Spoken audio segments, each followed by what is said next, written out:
Fala, programador! E aí, cara, o que você anda programando? Galera, o vídeo de hoje é um vídeo especial. Eu vou falar pra vocês como eu aprendi Java, galera. Como será que o Samuca aprendeu Java? E talvez vocês possam pegar alguns insights da minha historinha. Galera, meu nome é Samuel Ferreira Duarte, eu já trabalho na área de programação faz algum tempo. E eu espero trazer pra vocês, como eu acabei de dizer, algum insight, alguma coisa que vai conseguir ajudar você na sua carreira. E caso você esteja gostando do vídeo, galera, mas só se você estiver gostando, se inscreva no canal para dar aquela força, porque o canal tá precisando, tá no começo, precisa de você, beleza? Bora pro vídeo.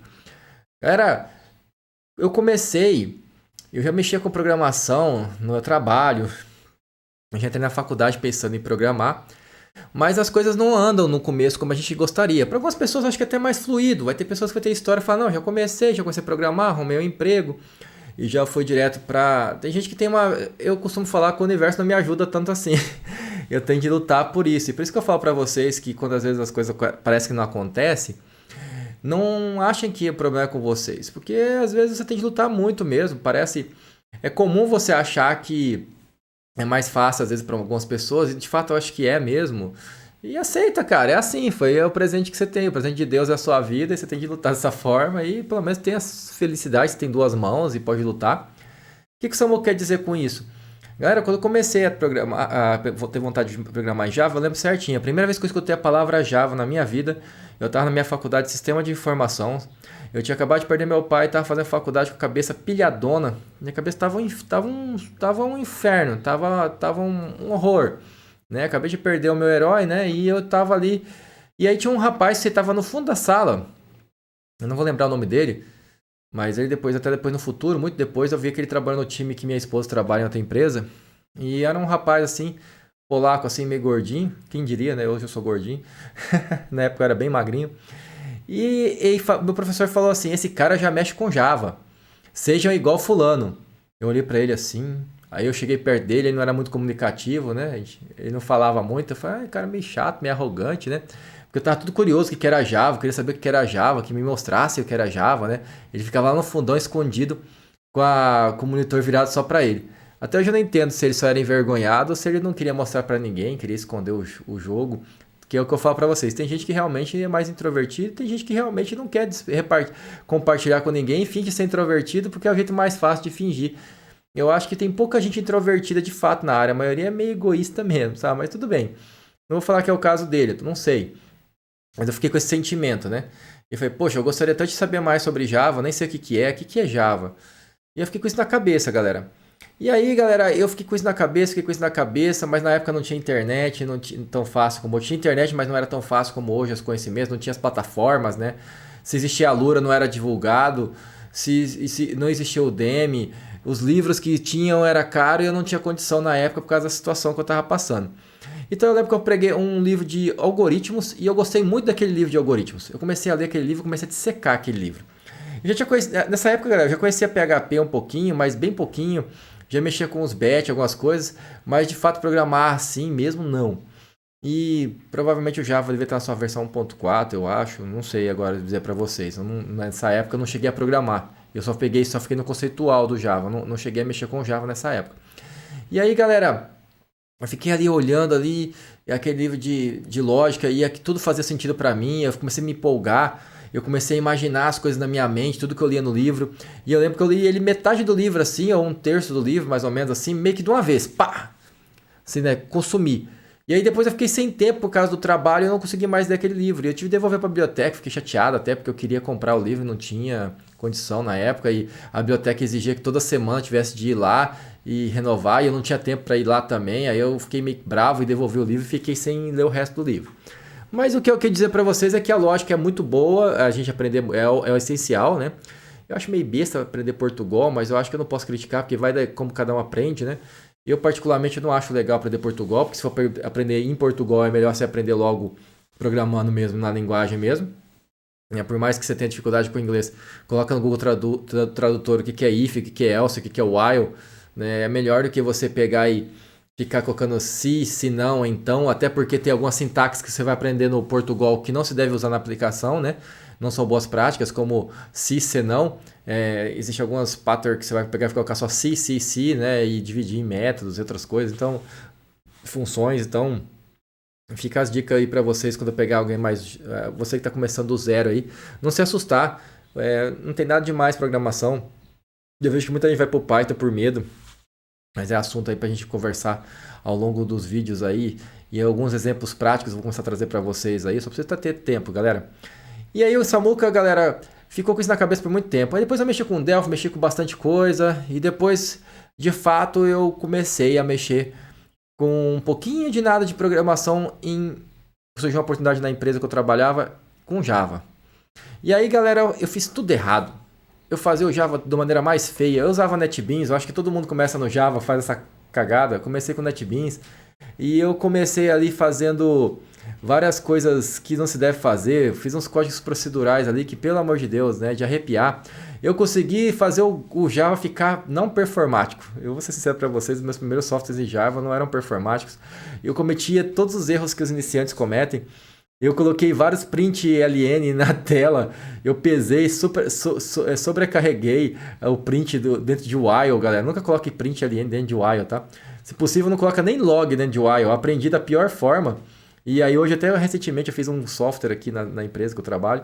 E aí eu acumulo sempre as quantidades em atributos, né, dentro de um for. E só no final eu coloco lá um log só com a quantidade de cada coisa. Entendeu? Assim, eu não faço mais printar log assim dentro de for, tá doido? Que eu sei que isso acaba com o desempenho da aplicação, destrói. E eu aprendi isso na prática, galera. Tanto que esse software eu fiz a versão 1.0 dele e sei lá, demorava 4 minutos para processar um arquivo. Aí depois de anos, né, depois que eu estudei muito e conversei muito com pessoas inteligentes e tudo, inclusive umas pessoas muito importantes na minha carreira, né, que foi minha esposa, que já era javeira já pelo menos há uns 10 anos. A bicha é brava mesmo, galera. É uma das Java raiz, javeira. E ela olhou meu código assim, simpático. Na época a gente ainda não era casado, né? Tava naquele momento ainda de paquera, essas coisas. E ela olhou esse código e falou assim: não tá muito bom não, por que você não usa o Eclipse? Aí eu senti ali que existia um carinho, uma simpatia pra não ser estúpido demais. Mas eu senti que o negócio não tava bom. Aí eu comecei a estudar bastante. Comecei a entender bastante coisa, pegar dicas com ela. A dica que eu dou pra vocês é você ter amizade com pessoas que realmente sabem.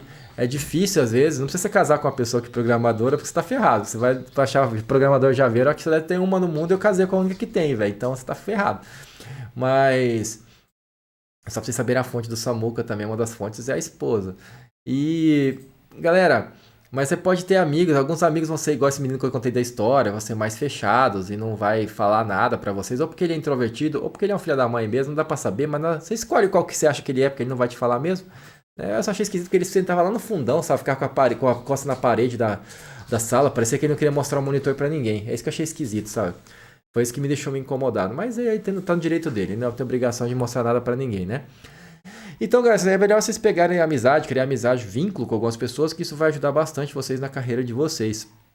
E aí, galera, eu rodei aqui, alguns até criticam aí que eu falo bastante, rodo muito pra chegar no caminho. Na verdade, não foi um cara só que falou isso, né? Não tô reclamando de você não, cara. É porque realmente esse aqui é um vídeo de história. E depois a versão 2.0 desse software, ele rodava, em vez de 5 minutos o arquivo, galera, eu fazia tipo em 0.3 segundos. Não dava nem 2 segundos, nem 1 segundo. Tipo, as boas práticas, entendeu? As boas práticas. O código ficou menor, mais clean, fatiado, organizado, usando metodologias. Muito disso, galera, eu aprendi com a minha esposa. Eu tenho que ser sincero com vocês. Às vezes eu recebo feedback dela que ela fala assim: nossa, seu código é mais organizado que o meu. Mas assim, é porque eu peguei tanto gosto nisso que ela me explicou que eu acabo usando até exagerado, assim. Eu tento usar tudo que eu posso, assim. Eu não consigo fazer um código procedural horrível, sabe? Toda vez que eu pegar alguma função para fazer, algum método ou alguma melhoria, mesmo que seja num código que já existe, um legadão gigante, eu vou pegar e vou vou criar um service só para aquilo. O nome da tarefa vai ser o service que faça contexto para aquela aplicação, e aí eu vou implementar ali, né? Até se caso um dia eu precisar contestar que eu não fiz cagada, eu falo, ó, tudo que eu mexi é a partir daqui, tá tudo separado. Então você reveja aí. Porque até para evitar disse-me-disse, tá, galera? Isso aí eu peguei um pouco essa experiência do suporte, que eu trabalhei no suporte. Falei para vocês que eu já trabalhei muito com suporte. E a maior desgraça que tem no suporte é o disse-me-disse. Você jura de pé junto que você não mexeu naquilo, você jura que você não deu update, e aí o cara que é o fornecedor do software fala que você mexeu, o cliente fala que você mexeu, e aí o que grita mais baixo é o culpado, não é o que tem a razão. Então eu procuro sempre ter a razão baseada em fatos. Eu aconselho você fazer isso. Eu acho que o programador às vezes peca, eu percebo isso, porque depende dos ambientes, né? Ele simplesmente só solta o código e muitas vezes ele está errado. Só basta você estar errado uma vez para você cair em contradição e as pessoas não valorizar aquilo que você fala. Então tome cuidado com isso. E aí, galera, nessa época que eu comecei a fazer isso, que é a parte mais interessante dessa história, foi a época que eu comecei a estudar bastante mesmo. Tudo era novidade. Aí eu percebi que algumas regras básicas que dividem uma pessoa que sabe Java e uma pessoa que é curioso em Java. Uma pessoa que pode estar no mercado e uma pessoa que de fato é só um curioso. Por exemplo, galera, uma certa guru minha me disse assim, ó, não reinvente a roda. Toda vez que você for pegar e fazer tipo tratamento de string e outras coisas, você precisa de bibliotecas de empresas, né, empresas consolidadas, né? Tem o grupo Apache, né, galera, que é um grupo até onde eu sei open source, né, ele sem fins lucrativos, obviamente que ele ganha dinheiro de alguma forma lá. Eu não tenho aqui bagagem para falar no momento, né? Não pesquisei sobre a empresa, mas eu lembro que eu li sobre ela até de algumas ferramentas como Hadoop que eles fizeram, que é um Big Data do Java. Tudo vem da Apache, né? E toda vez que você vê a palavra Apache, Apache Maven, Apache Commons Utils, Apache Commons Lang, tudo é dessa empresa. E galera, o Apache, então você tem que usar tudo que tiver Apache, você dá prioridade para ser Apache. Ah, não tem Apache? Usa o Google, por exemplo. Vou dar exemplos aqui para vocês. Google Guava. Acho que, se não me engano, o Guava é para mexer com JSON. Me corrija se eu estiver errado. Talvez eu esteja errado. Mas assim, você consegue fazer... eu tenho o JSON, né? O JSON do Google. Então assim, você consegue usar... Ou você usa o JSON... Você usa sempre as APIs que já existem. Até porque quando a gente trabalha com Java Web, ou Java... Mesmo que não for Web, mas um Java organizado, que tem controle de dependências, né? Com Gradle ou Maven, né, que é os controladores de dependência, onde você coloca suas bibliotecas na listinha ali. Quem conhece sabe o que eu estou falando, quem não conhece, logo isso vai fazer sentido para você. Nada mais é que um arquivo XML ou em outro formato, galera, que você coloca o nome das bibliotecas e quando você sobe o sistema, faz um comando, ele baixa as bibliotecas para você. Ao invés de você fazer como você faz na faculdade, talvez, se você estiver começando, que você copia as bibliotequinhas e coloca ali, e às vezes aquela bibliotequinha, além de pesar o seu arquivo, que fica tudo junto ali, você pode ficar uma biblioteca que às vezes ela fica depreciada, você consegue mudar as versões, tudo por TXT, e tudo é baixado no momento que alguém baixa o teu código. Então seu código fica mais leve de baixar, fica com menos dependência, né? E tudo isso, galera, eu fui aprendendo com o tempo, né? E era tudo uma novidade. Então, eu falava, nossa, que legal, eu posso pegar então, colocar minhas dependências tudo no Maven. Aí eu vou no Maven Repository e pego todos os arquivos no Maven. Nossa, que legal, eu não vou mais fazer tratamento de string na mão, não vou mais ficar usando equals. Eu vou agora usar um padrão, vou usar sempre Apache Commons Lang 3, por exemplo, ponto is not blank, is no blank, para saber se está branco, né? E isso é legal, galera, porque aí você cria padrões no seu código. Por exemplo, o isBlank, por exemplo, se ele não trata só vazio, ele é vazio, espaço vazio, tipo, tem vários tipos de vazio, né? Vários contextos lá, ele mostra no Javadoc dele. Isso te dá um conceito tipo assim, pô, eu estou usando o Commons Lang, você passou no Commons Lang, então eu tenho esses 3 tipos de situações que tá... Vamos colocar que você faz debug e descobre que tem um problema nessa tratativa. Pô, mas eu usei o Commons Lang, então eu já matei 3 possibilidades. Agora, se eu além de fazer na mão ser ruim, você ficar com um monte de pacote útil, né, ter que ficar colocando úteis no código, você vai pegar você viu, é uma prática ruim, né? E você vai ficar ali fazendo coisa que já existe e que não tem garantias que vai ser tão bom. Você pode até fazer igual, ou até um pouco melhor, mas não é garantido. O que você perde sempre é a padronização. E a padronização ela ajuda porque programar já é complicadinho, já é oneroso, já é cansativo. E se você ficar toda hora inventando a sua forma de programar, você acaba ferrando o código que depois só você consegue programar naquilo. Eu até tenho uma crítica muito grande na área, que tem pessoas que se empolgam demais e cria ferramenta demais específica, e aí daqui a pouco a pessoa não está mais programando em Java, a pessoa está programando na linguagem da empresa. E isso é uma coisa que todo programador odeia, é assunto para outro vídeo, né? Tem empresa que exagera, cria sua própria linguagem. Aí depois não consegue achar ninguém para trabalhar naquela bomba, né? Só consegue achar estagiário, aí a qualidade do código fica lá para baixo, que só os estagiários perdidos, coitado, que não sabem na bomba que estão entrando, que entra numa dessa. Existem casos e casos, existe muita coisa disso. Linguagens orientadas a banco de dados, nossa, tem umas loucuras aí. que não faz sentido nenhum. Não faz sentido. São ideias que a gente pode qualquer hora levantar os pontos porque que isso afunda a própria empresa, né? Vai que chega até uma empresa e aí toma vergonha na cara e para de usar esse negócio, né? Então, galera, essa minha historinha já tá acabando. Eu comecei a fazer dessa forma, depois me empolguei com web, aí depois a gente vai se empolgando com outras coisas, REST, banco de dados, no SQL, e aí vai, e aí você pega rumo, quando você vai ver, você já está fazendo um monte de coisa, você já está desenvolvendo aplicações inteiras, você já está fazendo tudo que você precisa, e quando você menos espera, você já está um desenvolvedor pleno, /sênior, né, e você já está fazendo tudo. E quando você menos espera, é assim que as coisas acontecem. Então, galera, só para você entender, você que está começando, tudo tem um começo. Você tem de saber quando começar e tudo parte de um grande interesse seu também. Você precisa ter interesse, cara. Se você não tiver interesse, não tem jeito. Não adianta você ficar sentado aí achando que vai acontecer. No meu caso, eu tinha muito interesse, porque além de ter muita curiosidade e achar muito interessante, eu tinha uma grande necessidade na minha vida. Então, eu juntei o útil ao agradável. Eu senti que eu tinha afinidade, que eu gostava e eu precisava. Mas sendo sincero com vocês, se tivesse tudo isso, mas não pagasse razoavelmente, fosse uma profissão que pagasse mal, eu teria de abrir mão, porque na minha situação que eu estava, eu não podia, na minha situação. Então, para mim também teve um fator aí, que era um mercado aquecido. Graças a Deus, parece que o mercado está mais aquecido ainda, né, galera? Agora o mercado está bem aquecido. Então, é a hora da gente pegar e aproveitar as oportunidades, se preparar, né? Porque não sei se isso é para sempre, né? Provavelmente não seja. Existe um esforço muito grande das empresas, algumas empresas, de inflar o mercado. Eu sinto isso, na minha visão, tá? Bem sincero, sabe que aqui os canais é só sinceridade, né? Porque mesmo que essas pessoas não fiquem nas empresas que estão treinando essas pessoas, é interessante para a empresa porque o mercado fica inflado, essa pessoa vai para lá, depois ela volta. Então, quer dizer, você encher uma bacia, mesmo que transborde para a bacia dos outros, vamos colocar assim, essa água ainda vai voltar para sua bacia, porque está todo mundo dentro do mesmo bacião. Então, todo mundo bebe da mesma fonte. Então, eu acredito que é uma estratégia a longo prazo, que pode ser que reflita lá no futuro. Lógico que existem as consequências disso, né? Eu gostaria muito de fazer um vídeo sobre isso também.